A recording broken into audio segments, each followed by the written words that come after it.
up, guys? It's Pastor P, my boy. Hey, what's up? What's up? And today in this video, he's going to be telling us his testimony. So, I'm going to get into the questions and we'll see how he found God. So, the first question is, who introduced you to God, man? I'd say, I grew up around God, but, when you're little, you don't really know God, you know, because you never been through nothing. Can't really, grasp the concept of, who God is when you're little, you know? Of course, because you're, little, you know. And my mom was always a big fan of God and my family, you know. So your mom kind of introduced you to who God was? Yeah, I'd say just, got me in there, you know what I mean? Okay, open it. Sorry. How did she kind of introduce you to God? Did she, take you She just kind of, church? had it instilled in me and my brother when we were really young, you know. Okay. God is real and he's with you, he loves you, you know. Okay, so how'd you kind of, grow up? What's your story, you know? I grew up in kind of, a little bit of a rough house, you know what I mean? Because I didn't grow up with a lot of money. I feel you, And, you know, it's kind of tough when you have a single mom and your dad's in prison. Oh, that is kind of tough, man. He was kind of not in my life. So, you know, I had to have a father figure, and my brother was that, you know what I mean? Because we were 13 years apart because my mom didn't expect to have another kid, and I got born into it. So I was born into it. And my brother, he was my role model, right? Growing up. And then he got addicted to, drugs and stuff. Oh, man, yeah. And stuff like that. But I didn't really know that growing up, you know what I mean? Because, you don't know how your brother acting different because you're little. Because you're little, yeah. So how was your life kind of before God, and, how is it now that you've kind of, found God, or you, gotten closer to Him? Before God, I just didn't know what to do, you know? Because I turned to things I shouldn't have turned to, bad influences.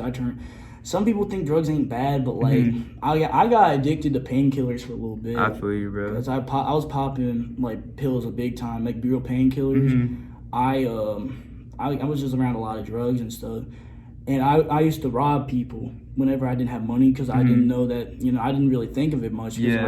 No one really taught you right from wrong, and when you don't know right from wrong, I'm gonna go do this, I'm gonna go do that. I know my mom tried to teach me, you know, but she's mom, you know, she working and stuff like that. So she can't always supervise you, you know. Of course, and then in turn I really hurt people whenever I used to rob them. I stole my biggest regret I think I've ever done up to date is I stole money from a person that really needed it.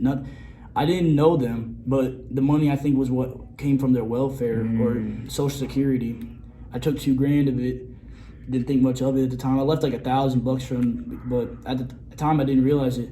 And then I sat there and I'm looking at this money now. I'm like, bro, it wasn't even worth it. You know, if I would have gone back in time, I would have gave it back because I for real could have ruined somebody's life. And yeah, man. I feel a lot of times sometimes we only think about ourselves, and in doing that, I'm trying to do this to help myself, but then we go and we hurt others. But you know, we're in our own sight. We're oh man, I'm doing good. You know, I'm trying to help myself out and my family out, and then in turn, I hurt more people than doing good because I paid for my cousin's rent whenever she was about to get kicked out in the street, and I tried to help, but in turn, I think it would have been better just to let God do His thing. Yeah, let God do His thing. Because in turn, I'm with God, but I'm worshiping the devil by doing that, you know? Yeah, so it's when you really just let God, because it says in the Bible, you know, those who believe in God, you know, in the end, everything works out for those who believe in Him. So, you know, it's instead of me walking by sight, instead of me doing this, I'm gonna just leave it up to God. You know, I'm gonna have faith that, you know, in the end, her rent's gonna get paid and things are gonna work out. So, you know, what do you think your purpose is kind of now that you found God, you know? I think my purpose is just to be a better version of me every single day and try to live for what God did. Cause how I feel about it, the reason I want to change so bad, I think, is because I lost so many people along the way to get to this point because they didn't follow the instructions. You know, they got in the wrong stuff. In turn, they just got mixed up and got, you know, killed and stuff like that. So I want to be a better version of you don't want to end up like that, you know?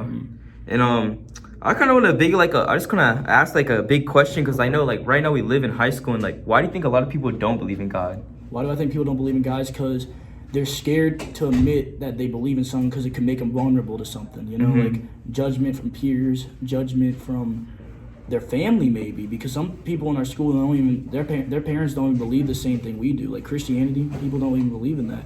Some people are Muslim, and if they believe in Jesus Christ being the Lord and Savior, that could be causing persecution in their own family. Yeah, you know? That's true, bro. And then in the school, most people I met have not persecuted me for being Christian, but I'm not saying it don't happen. Yeah, it definitely does happen, bro. You know what I mean? Yeah, man, thank you for kind of telling us your story, man. That's Seth's testimony. So.